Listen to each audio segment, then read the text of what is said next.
Alright guys, how's it going? Oh dear, I'm knackered today. Just making a cup of tea. I like doing these videos where I make a cuppa.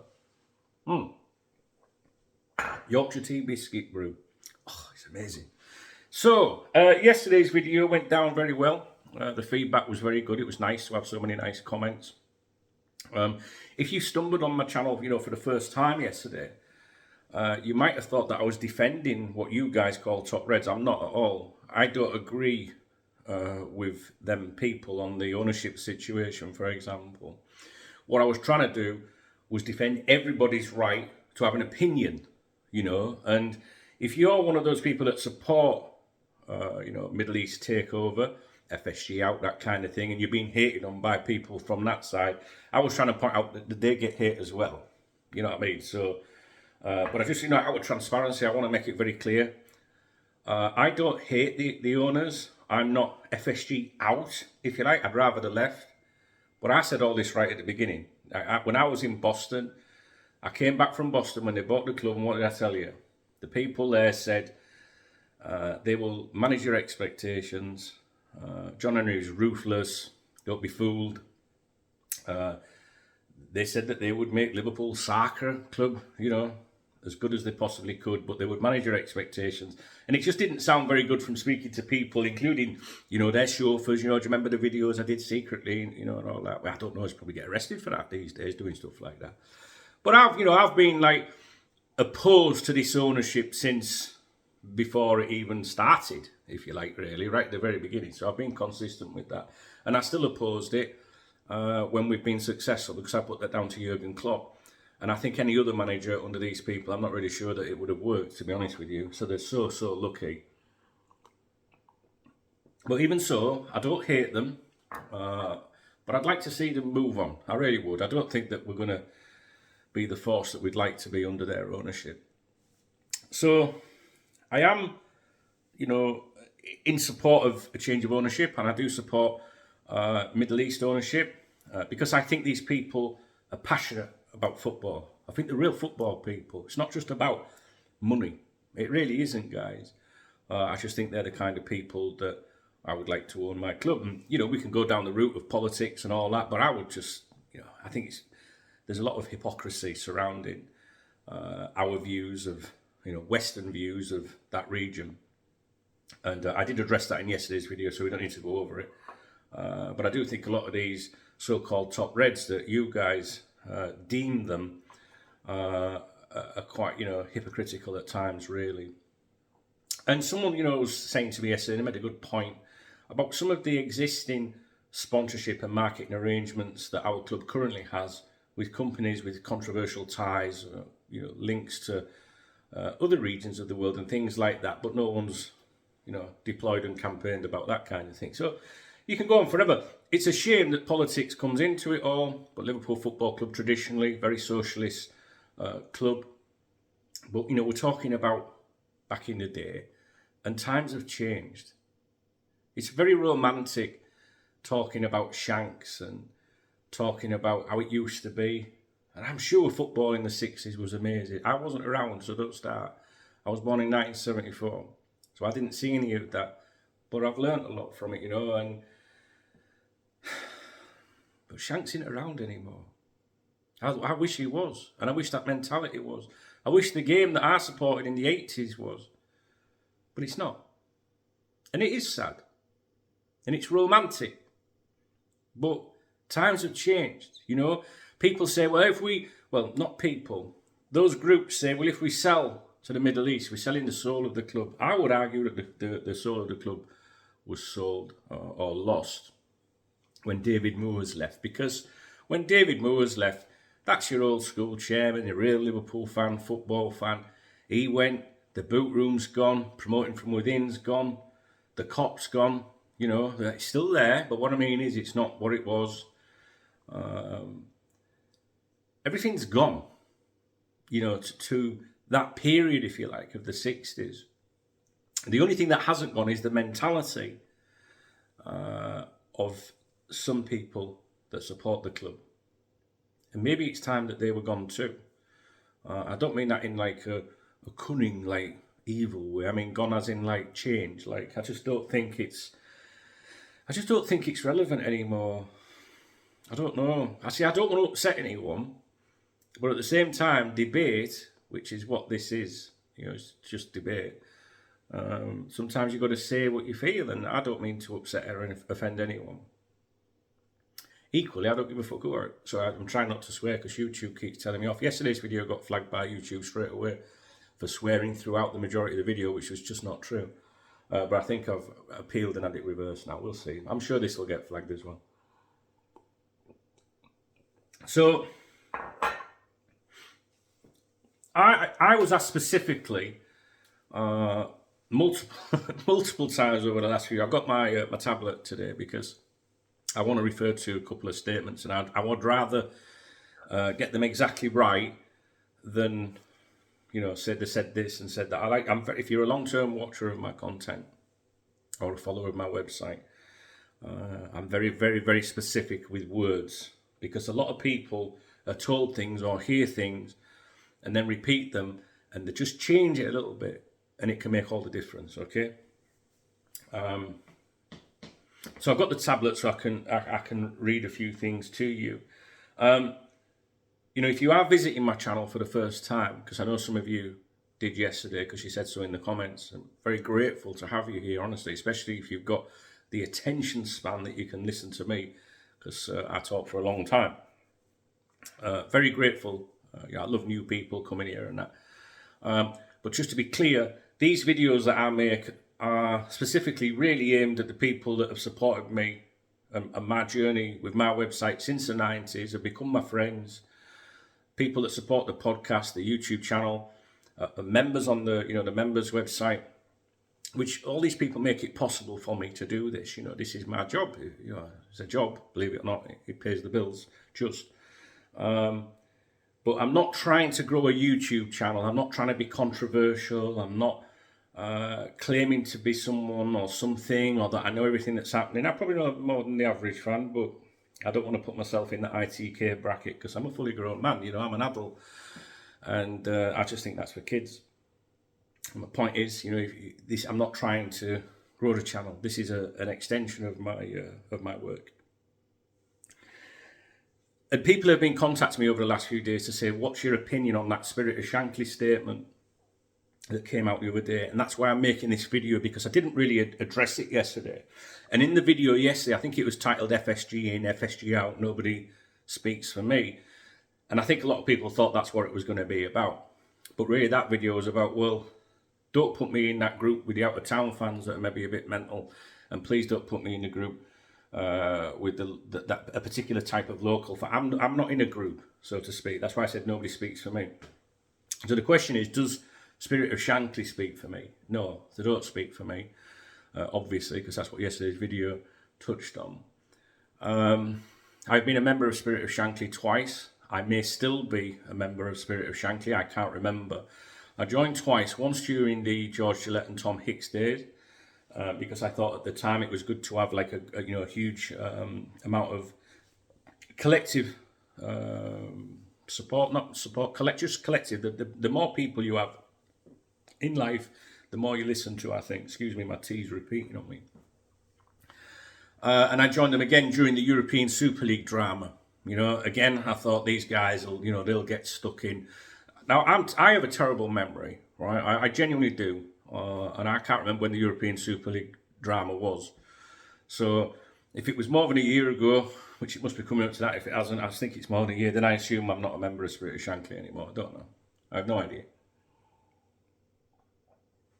I don't want to be a part of anything, to be honest with you. Being a Liverpool fan, that's all I want to be. So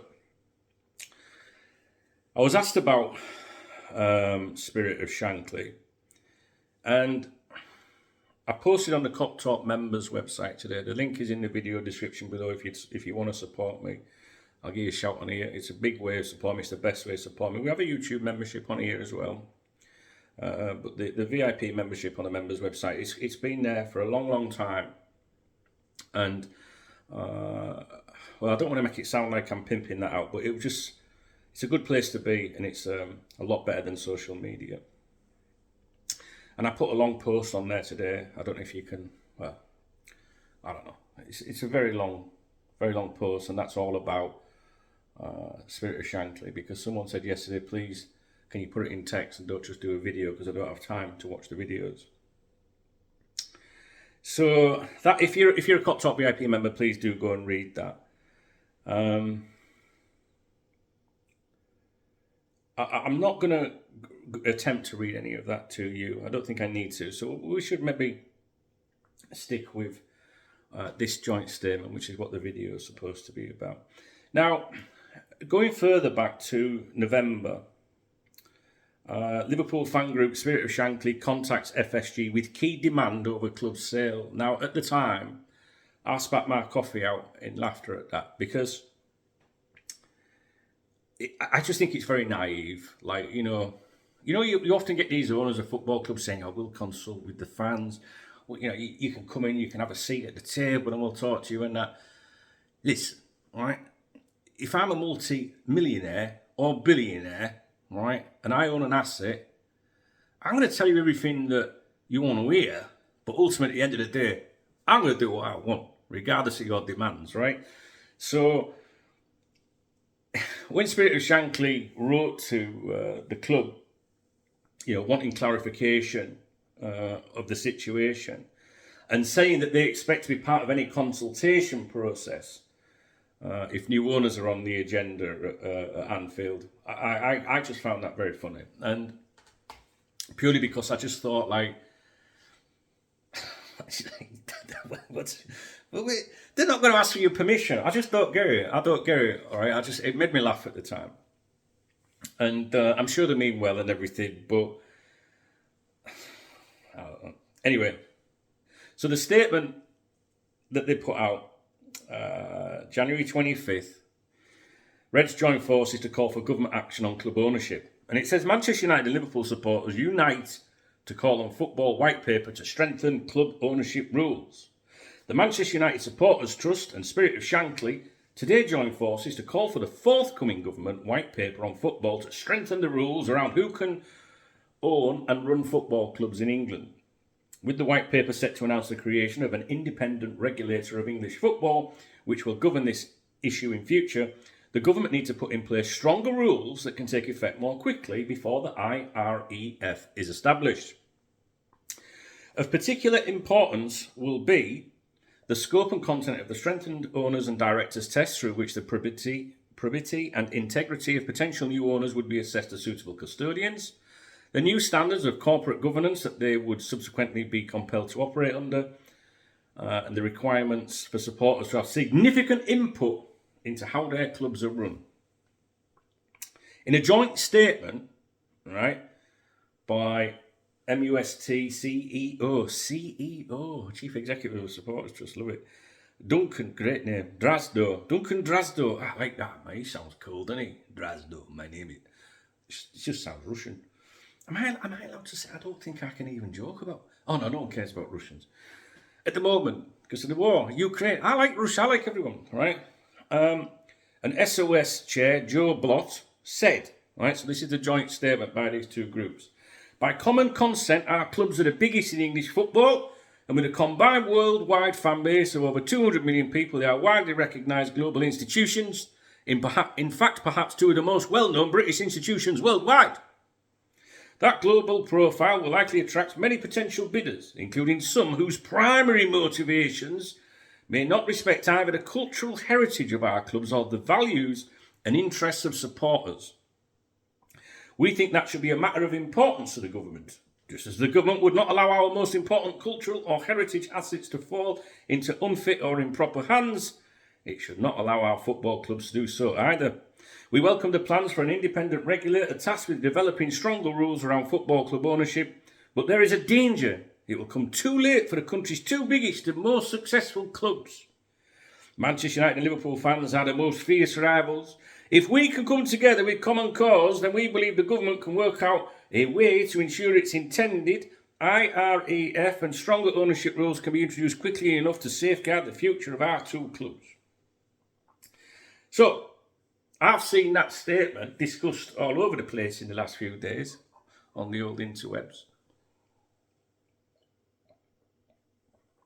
First of all, even the thought of Liverpool and Man United like nesting up next to each other makes me cringe. I don't like that. But I have a lot of respect for Manchester United. I've got friends that support Manchester United, unfortunately. And there's a lad on Twitter, Man United Talk. Never met him ever. We talk about football all the time. He's a lovely lad. I really, really like him. Match day, we never speak to each other for 24 hours. If they beat us or we beat them, we don't take the mick out of each other. We just, it's respect. And I, believe it or not, I have a lot of respect for Manchester United Football Club. However, I still don't like it. Especially when, there's been a talking point the last few days on social media in particular about chants of murderers and stuff like that. And, I'd rather be reading statements, to be honest with you, from both sets of fans or both organisations saying that we won't tolerate it. We're not having it. If you do that, you're excluded. We want nothing to do with you. You're not a real fan, blah, blah, blah. And I know that the organisations do say these things, but that's the kind of things that I want. When the organisation, supporters organisations are working together, that's what I want to see. And it's not just Man United fans as well. We've our own idiots at times too. But right, I read that statement, and that statement spells out to me that in terms of our side, the Spirit of Shankly side, they obviously, I have seen people from Spirit of Shankly. They oppose sale to the Middle East region, if you like, and this is what this is all about, right? And I just think sometimes there's no wonder fans of other clubs can't stand us when you think about how snotty we are about telling people how we're the biggest and most famous clubs and all that. I mean, yeah, there's some element of truth in that, no doubt about it. But when Newcastle United were being taken over, when that was all going through, their fans were a little bit, cautious about it all. They weren't sure whether they could support such ownership. But do you see a Newcastle United fan complaining today? No. And again, it just stinks of hypocrisy to me how we are towards that region. That I can't relate or align myself with the views of some people from some of those countries. Whether it's about their attitudes towards, the gays.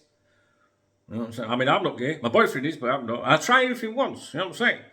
But what they do in their country is up to them. And yeah, maybe in time they'll change their attitudes. It weren't that many years ago in England that was a big deal. So let them do them and we'll do us. But I don't think, these people want to take over Liverpool or Manchester United and inflict their beliefs from their country or region on you, right? So you've got nothing to be worried about. I mean, look at the World Cup. The World Cup in Qatar was the best World Cup I've seen in my lifetime, I think. Well, certainly the best since Italia 90. I thought they were great. But again, it's politics coming into play, isn't it? This is what this is all about. And I just don't I don't know. Spirit of Shankly don't speak for me. That's all I can say. They don't speak for me. That doesn't mean that I have a problem with them. I don't have a problem with them. I don't have a problem with anyone. Offline, online, people might have a problem with me or dislike me. That's fine. But I don't have a problem with anyone. I just don't agree with them. I don't agree with the views. And, the organisation as a whole, well, I think when it was first set up, Spirit of Shankly, I think that it was, I think it had great intentions. But it does feel like a unique club. And if you listen to this from Spirit of Shankly, this is how you come across to people such as myself. I'm not from Liverpool. And Spirit of Shankly and other fans' organisations, they'll tell you that the,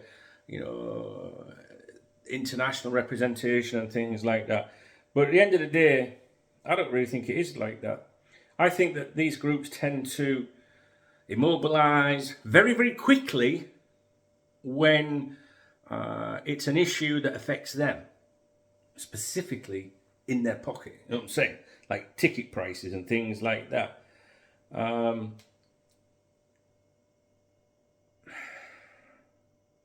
I'm just looking at my post on the members website this morning. in my opinion, like I'm saying here, I think that they are more interested in campaigning for local issues. Now, there's nothing wrong with that. There's nothing wrong with that, but I prefer transparency. I'd rather just say, well, we're looking after our own, because we're from here. You guys aren't. But I live overseas. I'm not from Liverpool. I joined Spirit of Shankly. Never really heard anything from them. You get your emails and whatnot and stuff like that. So it's not like they're excluding you, and they will say everyone's very welcome. But the vibe, the feeling, if you're not, part of that group, local, if you like, is that you're not really very welcome in some way. That's how it feels. So instead of caps locking me to death, if you disagree with me, maybe listen to some of the people that are not so involved with you, or maybe convince them that you do care about them, Supporters groups. I said here, I think that supporters groups in general, at all clubs, they consider themselves as important people. Maybe they consider themselves more important than the average fan. Maybe they are. But I just feel like they act like judge, jury and executor. Like, it's their way and it's their opinions, and if you don't agree with it, then you're a lesser fan.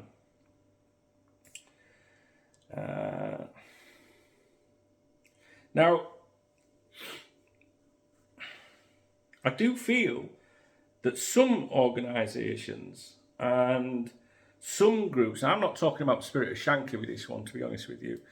I do think that some of the, I would rather say, let's put into the category top reds that you refer to as top reds. I think that they don't rock the boat because they're doing all right with what they're doing under the current setup, right? Now, if you toe the line in life, you're left alone, right? And I can only speak from my experience with KopTalk that the club has over the years, when, worked with me and worked against me. So sometimes they'll be nice with you and you might get invited in for something. Not that I've ever gone to anything that the club's directly invited me in for, because then I think that's affecting whether I can call myself independent or not. But I've gone there when sponsors have invited me in to promote something, and they said, oh, come along or whatever, that's fine because that's not the club. But they have offered me incentives before the club to work with them, which I rejected. Okay? Now, there's no way in a million years, right, that you're going to get any form of access to Liverpool Football Club or their players if you're someone like me. If you rock the boat, your name's not down. You know what I'm saying? And that's probably why I'm recording this video on a phone in a kitchen, right, and not a fancy studio, right? Because I don't have the audience, do I? I don't have an audience on YouTube, for example. I've got the audience on my members' website and so forth. But if I had a big fancy studio, all right, I don't know if I had to say this, I don't know if I'd like it or not. I mean, we'd have a laugh with it, but I'm quite happy, I don't know. Anyway, so, where does the money come for that? Now, this isn't not talking about that. It comes from viewer support. And how do you get viewer support? How do you get lots of fans paying attention to you? Well, if you can roll out the odd Liverpool player in there, the kids and the younger fans are going to love it, aren't they? You know what I'm saying?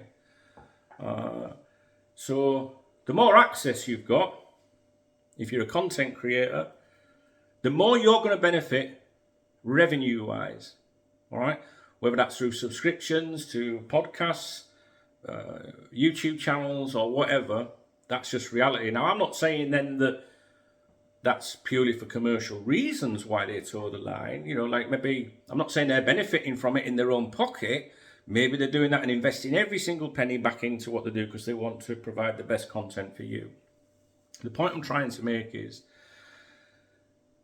if you've got access, whether you're a content creator or you're a journalist, you've not upset anyone. That's a better way of saying it. And if you've not upset anyone, you're not asking the hard questions when the fans want you to ask them. That's what I think. Do you know what I mean? And like I say, I'm not speculating here. I know for a fact, because of my own experiences over the years, how it works. So, top reds, if you like, if they're happy with the current, situation, why would they want to rock the boat? They wouldn't want to see a change of ownership, because there would be certain people in those organisations, as top reds categories, whatever you want to deem them as, that will be certainly benefiting financially from it all. A change of ownership could change everything in that regard. It really could. Don't think it would, to be honest, maybe. But some people, maybe they're paying the mortgage off some of it. I don't know. I don't have that to worry about, because I did well with KopTalk. When companies were throwing money around back in the early days of the internet, very well. And so I don't have that problem. But if I was a content creator today, and that was my main source, well, this is my main source of income. But everyone's status is different. So back in the day, I did all right from the companies, not from the fans. Does that make sense? So today, for me, I don't have a mortgage to pay. I don't have commitments like that, So if I have like a few people supporting my YouTube channel, and a few members, and a few people supporting the podcast, that pays for me to provide my content. I hope I'm explaining that very well. But if I was a content creator today, I'll be honest with you, if I was a content creator today, starting out like I did in my 20s, and we were getting loads of like subscriptions and things like that, and I've got a mortgage based on that, or a missus saying, you're doing really well, aren't you? With the money coming in, which is what I had them conversations back in the late 90s from my chick. But my money coming in then wasn't coming from the fans, it was coming from the businesses, because the internet was different back then.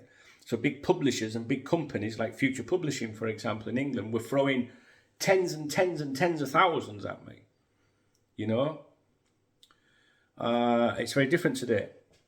So if I was that young lad today starting out, and I had like this huge revenue stream, and my mortgage counted on it, and my life and the way that I was living my life counted on it, you can see why people don't want to rock the boat and why they oppose change. I would have a different attitude. I'd be saying like, well, when there's a change, we need to improve our relationship, and not, I don't know. We're getting into business and shit, which I really don't want to talk about, to be honest with you, because I've never run KopTalk like a business ever, which is probably why I find myself in this situation, in the kitchen today. So I guess I'm trying to. My opinion of Spirit of Shankly is that Spirit of Shankly represent their own type, and it's not. Don't just think that Spirit of Shankly represents local fans, because it doesn't. Because I know loads of fans that are local, that are from Liverpool, that do not agree with Spirit of Shankly. They just don't. So they don't represent the fan base. They don't represent the local. Everyone that's local. They represent a certain type of fan that all have similar values. And I'm sure Spirit of Shankly have done some great things for everyone. This isn't a hit on Spirit of Shankly. You asked my opinion. And I'll be honest with you, I think that Spirit of Shankly haunting things today? Is it haunting things? Is it haunting progression? Because, I remember when the boot room was kind of ripped apart. And some of you guys might remember, I don't know, if you remember or not, but like Ian St. John, God bless him, and Ian St. John used to, I used to hire Ian St. John. He used to work on KopTalk for me, because when I first started out, there wasn't much Liverpool content on the internet when I started. You didn't see columnists having an opinion and things like that. And KopTalk was the first to really do all that. So I had Ian St. John, Jan Molby, all these like former greats, Tommy Smith, I had them all, I had lots of them. And I was paying out thousands to get their views on the internet so that ordinary fans around the world could see what their heroes thought. Now, when Gerard Houllier came in, he wanted to change the past, right? Which we all didn't want to see change, because we liked the past. We were holding on to the past, right? So Jed didn't want the old guard, the old players, the legends, walking into the changing rooms on match day like they owned the place. And they did command respect, And he wasn't trying to disrespect them. He just said, no, the players we have today, they need to become legends. It needs to be their way, not the way of the past. And that's why you had Ian St. John, that when he was on the radio, he would never refer to Gerard Houllier as Gerard Houllier. He'd call him the Frenchman. He'd always say the Frenchman. Because he allegedly resented that. Right? And I understand it. If you'd been like this hero of the football club and you made that football club what it was or contributed to it, you'd feel like your nose was put out a little bit. So I get it. But Gerard Houllier wanted to change things and change that mentality. And the boot room's gone. There is no boot room. All right?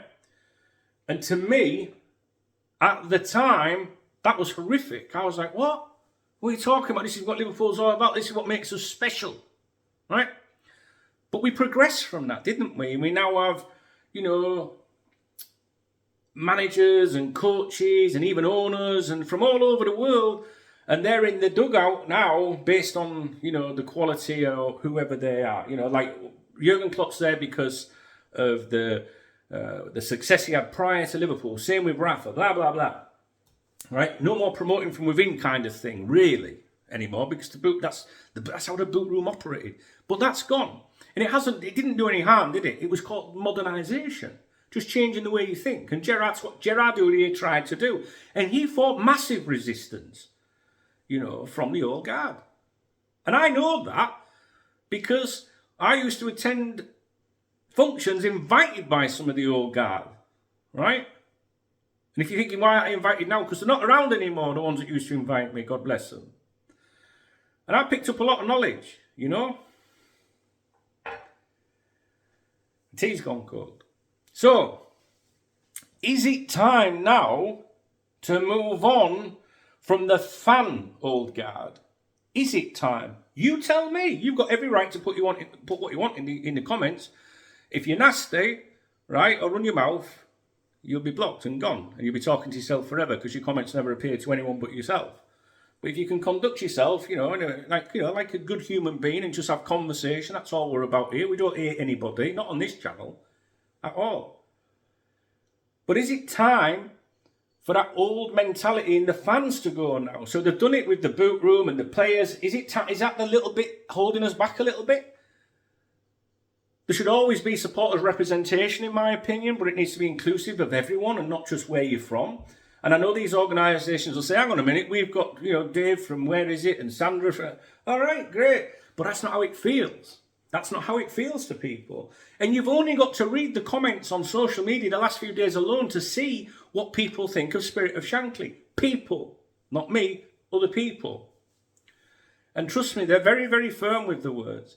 And the people will say, well, that's the internet. That's the internet. It's not like that offline. That's because you, offline, in those groups, are only integrated with your groups. Because you don't see outside of that. On the internet, it's a wider thing because so many people can comment and have a voice. Everyone's got an equal voice online. And I think if some of them people turned up at like a fans group and said how they really felt, they'd be made to feel like shit. That's how it feels like. So, if the old school chairman's gone, if the boot room's gone, the owner's gone, often the chairman is the owner or whatever. If all the old school stuff's gone, is it time to take away that mentality of, by default, we have to look after you particular type of people? And I say type, and not in a disrespectful way, but it is a particular type because I know those supporters groups don't represent everyone's view locally, but overseas fans think they do, and they don't.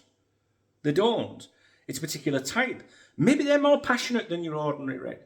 Who knows? Just because they're a different type or a particular type doesn't mean that's a bad thing. But I know that a lot of these people that align themselves to these organisations and content creators or whatever are of a particular type. When I used to get a lot of hate online, and I'm sure I'm going to start getting a lot more again because I'm speaking up, I can guarantee you, if I look at their Twitter profile, they will all have one thing in connection. I put my life on it, right? And I know that because I'm experienced, because I know. They don't say Dunk knows best for no reason. It's not just a slogan, that was actually coined by people sticking up for me back in the day, when my haters used to write articles about me every day of the week, totally obsessed, just making up stuff about me. And I remember seeing one comment in the section from a lad I had no idea who he was. And he said, "You're all jealous. You Dunk's all right. Dunk knows best." And that's where it came from. And that's why, I've got this. I've got the cap. I've got the socks. I've got the soles in the trainers. I've got it on the outside of the trainers. I've got towels in my bathroom. My Dunk knows. It's all just like a bit of a joke and that, But I used to do it to wind them up back in the day. But I was in my 20s, in 30s. Like now I'm 48, and I'm just like, I laugh about it, look back and think, why did you even care what someone thought of you? Do you know what I mean? It's just ridiculous. But there you go. Some of you young pups watching this, you'll learn when you get a bit older and a bit more daft like me. You'll also learn that there's more important things in life than this shite. But maybe it's time to move on from that, right? Maybe it's time that we just accept, or you have to accept, that times have changed. It's so romantic to think, well, this is what our club was built on. This is our values and that. But I see these people absolutely slaughtering Liverpool fans online with two insults. One being, you're not from here, and two, you're a Tory, or something like that. And being called a Tory, apparently, is like the biggest insult today. And I don't just see it with football, I see it on a lot of things that attract those kind of people. And I've only ever voted Labour in my life, right? I haven't voted Labour for many years because I think it changed, right, that party, and I wouldn't vote for him in a general election tomorrow. I've never voted Conservative in my life, and I wouldn't vote for them in a general election tomorrow either, to be honest with you. But I would say that I do today have more Conservative values than I do Socialist values. The Socialist values, like I said yesterday, I believe is looking out for everyone and all that. But ultimately, at the end of the day, business needs to pay for it. And sometimes people just don't understand how it all works. I think I understand it a bit better than I did when I was brainwashed as a kid. And being brought up from a I don't want to say poor background, but they didn't have out my grandparents, and my mum got me. She had 4 jobs. She got me through all that. And you can have socialist values, look after people. It's allowed, but you can also want to be maybe ambitious and understand that business has to pay for these things. Anyway, that's another topic. But the point is that as a Liverpool supporter today, if you come out and say, actually, I voted, Conservative in the last election, which a lot of people did in very traditional Labour areas in the last election, you'll be slaughtered, because no Tory could ever support Liverpool. And I know there's lots and lots and lots of Tories out there that support Liverpool, but they don't fucking say anything. And that's the point. That's the point of it all. So you can go back to your values and go, yeah, but you've got to remember where Liverpool Football Club comes from, Dunk, and the city itself and all that. Well, I do. But does it have to change? You might convince me it doesn't have to change. I think it does. I think that whole mentality of politics and everything, it's just got to go. Life's different. Life's different. And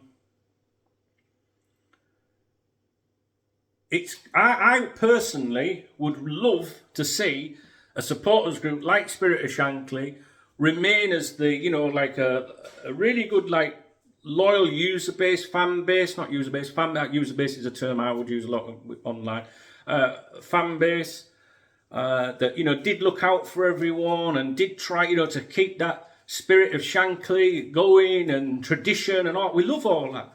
I love all that, mate. I'm a traditionalist. I really am. I don't like change. But I look at the clubs around me, that seem to be progressive with change and wonder why we have this group that's saying we can't have it. And there must be a lot of Newcastle United supporters that opposed ownership from that region because of obvious reasons. That are probably now just like, well, what they do over there is up to, I don't know, it's all about morals and stuff. But whatever your morals are, great. So then, let me put this to you then. You oppose Middle East ownership and you're a season ticket holder, right? Or you're in that group, you're a top red or whatever. And one of those countries buy, will you follow through on your principles? Will they follow through on their, will they, folk? They're not going to give up their season tickets. You might get the odd one or two here and there, but I doubt it very much. I don't think anyone's going to do that. I don't. It'll be, well, I don't agree with it, but no, it's not for me. I supported Liverpool since I was a kid. But then your morals and your principles are gone. They've gone. You're either against it or you're not. You know what I'm saying? People soon change it then, don't they? Soon change it. You see that all the time, I'm not happy with this, are you going to give up your season? No. Do you know what I mean?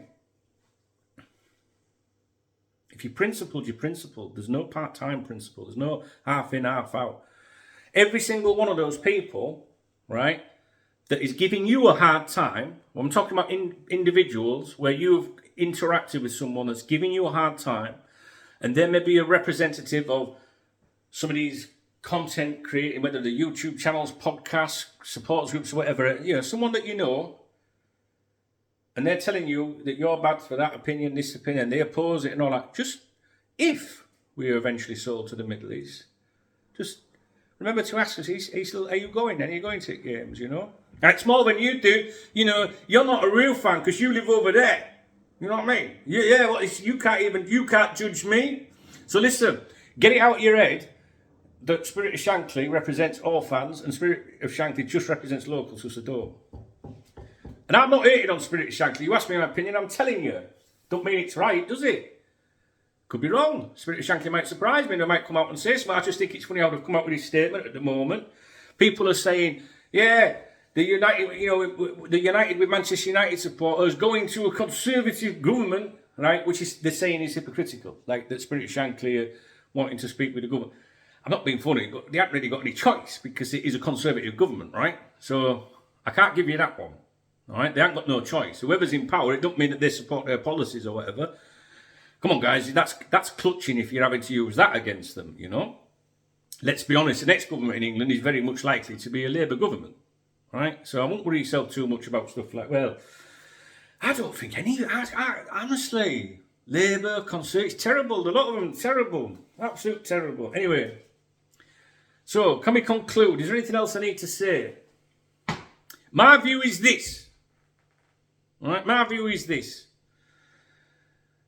What's my view? I forgot it. My view is this. My view is everything else has changed. The mentality around the club is changing. All these different things, apart from the fan base. And I think it's time that, I hate to say it because I don't really want to sound like I'm looking for an argument with you guys, as I'm not. But I think it's time you've got to accept the fact that Liverpool Football Club is a globally supported club and that there's more fans outside of that group out there that have a voice as well. And I guess you could argue that they should join Spirit of Shankly then to express that view and then change and be elected and stuff like that. So that's a good answer from them. But a lot of people will say, why do I need to pay this or do this?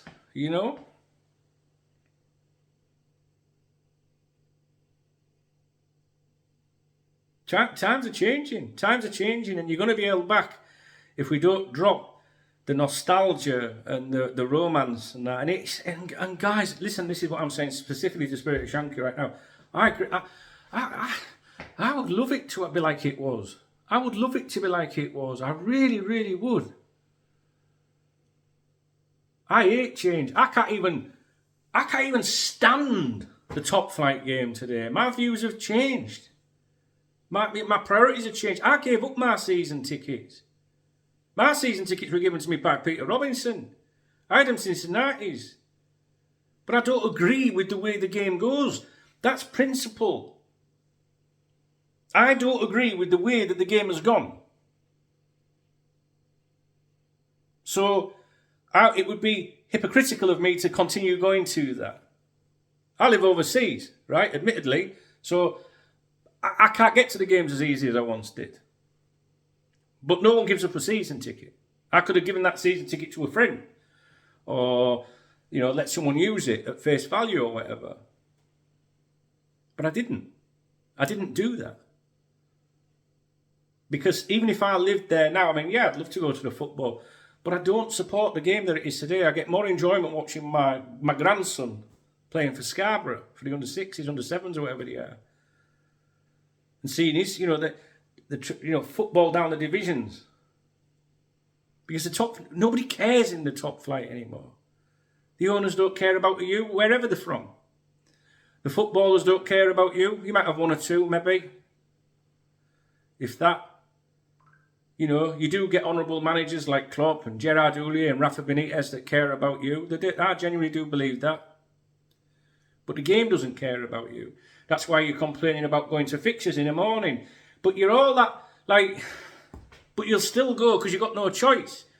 Me, if I really wanted to, like, fight about something in life that I thought was worth fighting about, I'd be up in arms. I won't be sending letters demanding statements and answers. I'd be braying the fucking door down in a non-illegal, law-breaking way.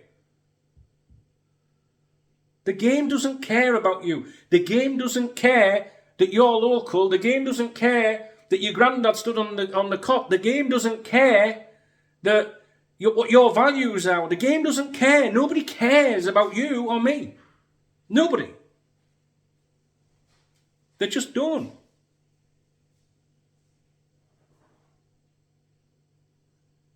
And let's be honest. If you were to say football's a working class game, it's not. Because someone that is truly working class today cannot afford a match ticket. It's nonsense to try and pretend you are working class. We're not working class. We're not working class. Even the dog agrees with me. Kenny Dalglish. We're not working class, guys. I look back to people I know. My uncle, massive Leeds United fan, right? He was like, you know, he was into the proper football back in the day where they used to kick shit out of each other and all that, you know. And then they'd all have a drink together, and then they'd all be fighting with each other, get arrested, and then they'd all try and, you know, beat up the coppers, even though they were like different teams, different fans. They were working class. You know, that working class mentality is gone because they can't afford it. So don't give me that shite that we're working class and we're keeping the socialist values going. You're not.